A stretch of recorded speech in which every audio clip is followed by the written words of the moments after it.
Hai, selamat pagi, selamat siang, selamat sore, selamat malam, kapanpun Anda menonton video ini. Bagi Anda yang sudah mampir di channel ini, terima kasih banyak. Berjumpa lagi dengan saya Syahrul Bidullah, kita dalam acara Kayak Siaran.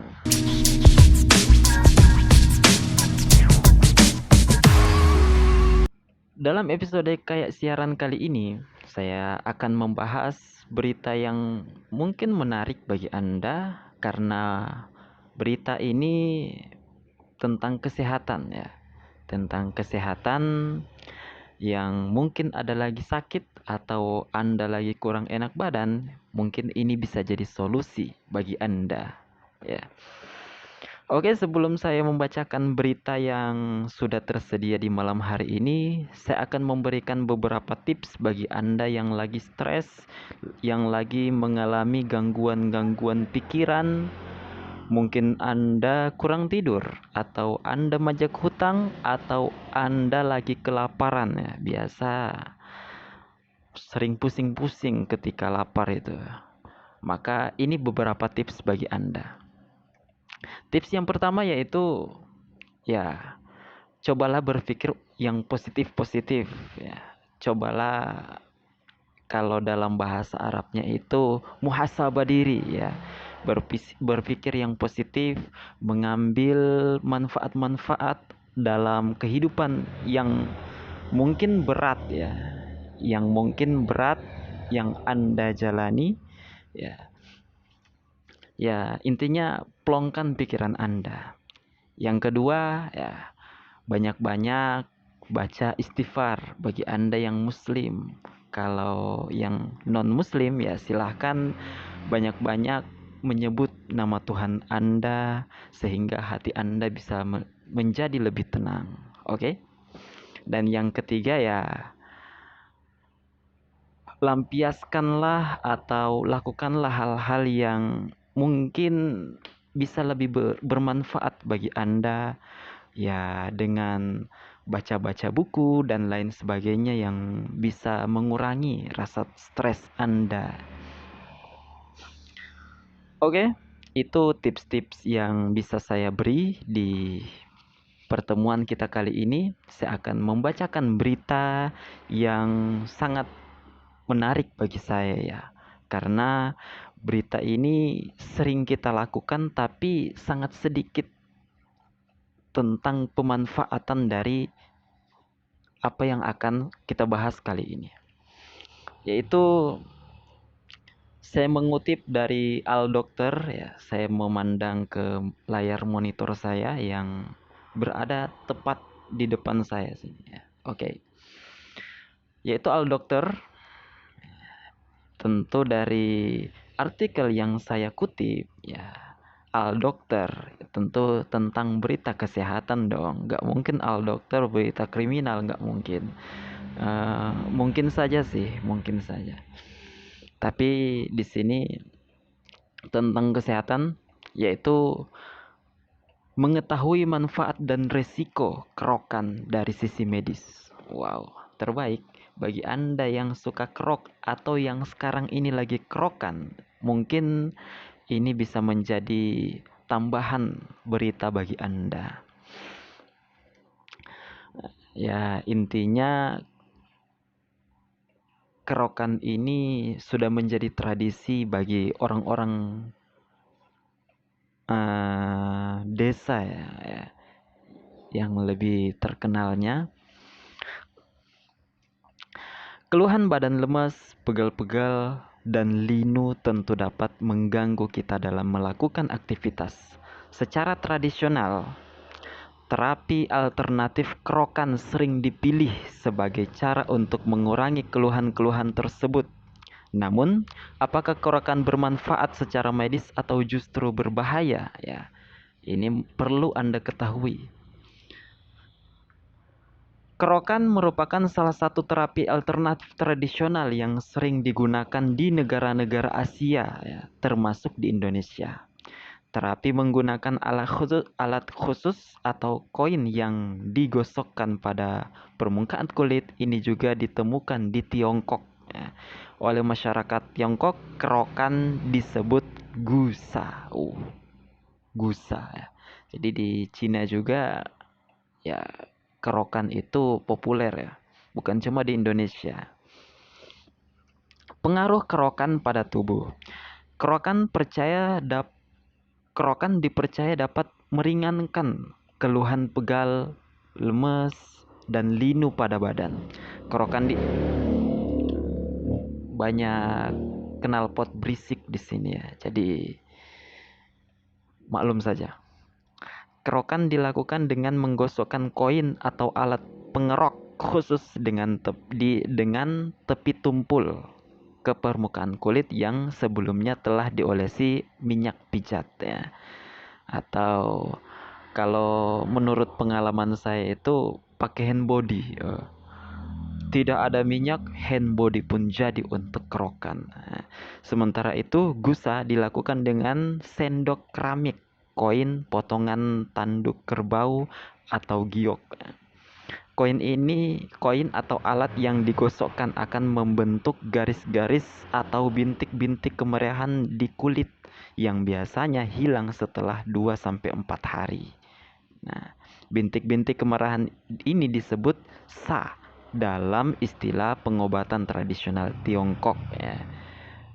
Kalau di Indonesia, kalau bintik-bintik merah, kemudian merahnya sekali, itu bukan sah disebutnya, tapi masuk angin. Oh, masuk angin kamu ini.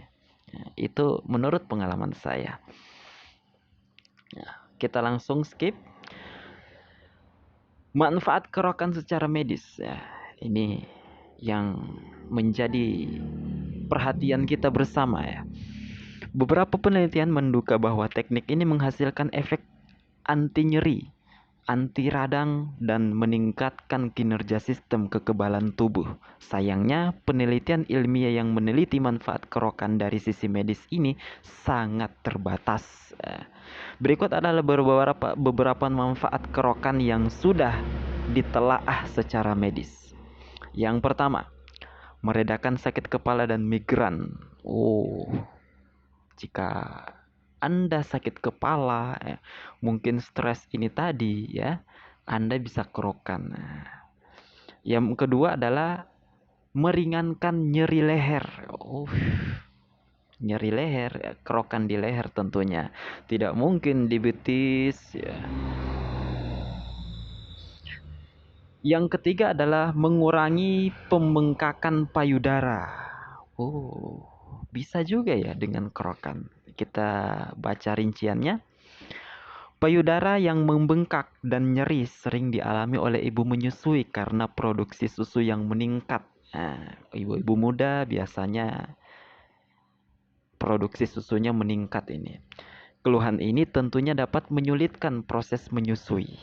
Satu penelitian berskala kecil menunjukkan bahwa gusa atau kerokan dapat mengurangi pembengkakan payudara pada ibu yang baru melahirkan, sehingga menyusui jadi lebih mudah.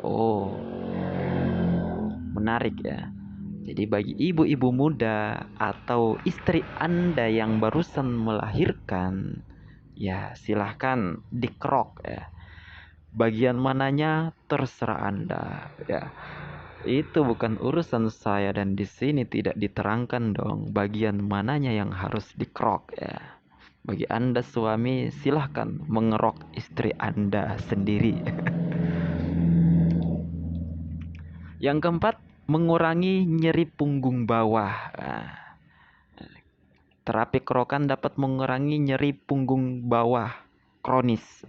Menurut suatu penelitian, kerokan bermanfaat untuk mengurangi keparahan nyeri punggung bawah serta memudahkan penderitanya untuk kembali beraktivitas.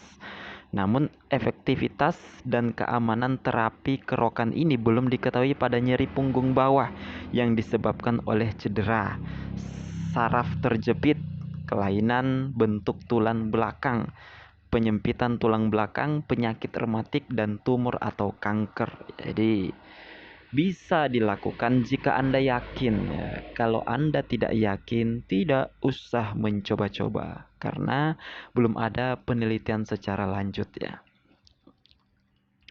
Yang kelima, mengatasi sindrom perimenopause, perimenopause. Periode perimenopause adalah waktu sebelum terjadinya menopause. Jadi pramonopause kalau bahasa yang mungkin familiar bagi kita. Selama periode ini, perubahan kadar hormon estrogen dalam darah dapat menyebabkan berbagai keluhan seperti mudah berkeringat dan wajah menjadi merah dan lain sebagainya banyak sekali. Nah, ini mungkin bisa diterapkan kerokan Beberapa penelitian membuktikan bahwa kerokan yang dipadukan dengan pengobatan konvensional lebih ampuh dalam mengatasi sindrom premenopause dibandingkan terapi konvensional saja. Jadi sering-sering mengerok bagi ibu-ibu yang mungkin sudah masuk usia-usia menopause sering kerokan dan tentunya juga terapi konvensional seperti di klinik-klinik yang sudah Anda percayai silahkan ikuti terapi dan kerokan menurut ini. Tapi ini tapinya. Perlu diingat, kerokan sebaiknya tidak dilakukan pada orang yang memiliki masalah kesehatan tertentu seperti gangguan pembekuan darah, diabetes, daya tahan tubuh yang lemah, sedang mengkonsumsi obat pengencer darah Ini sebaiknya jangan. Secara umum, kerokan bisa dianggap sebagai terapi yang aman dilakukan, terutama untuk keluhan ringan seperti bekal, nyeri otot, dan sakit kepala. Meski begitu, kerokan sebaiknya dilakukan oleh pemijat atau praktisi akupuntur yang memiliki kompetensi untuk terapi ini, guna menghindari hal-hal yang tidak diinginkan. Jadi intinya jika Anda yakin jadi saya tidak menyalahkan secara teknis, tapi jika Anda yakin dengan teman Anda mungkin atau dengan orang terdekat Anda untuk kerokan, silahkan saja. Yang penting Anda yakin. Sebab yang merasakan sakit, yang merasakan gejala-gejala itu Anda atau kita pribadi Jadi kita ketika yakin kita laksanakan, kalau tidak mending serahkan pada yang ahlinya. Oke? Sekian dulu perjumpaan kita di Kayak Siaran episode ini. Saya Syahrul Bidullah, kita berjumpa di Kayak Siaran selanjutnya. Bye.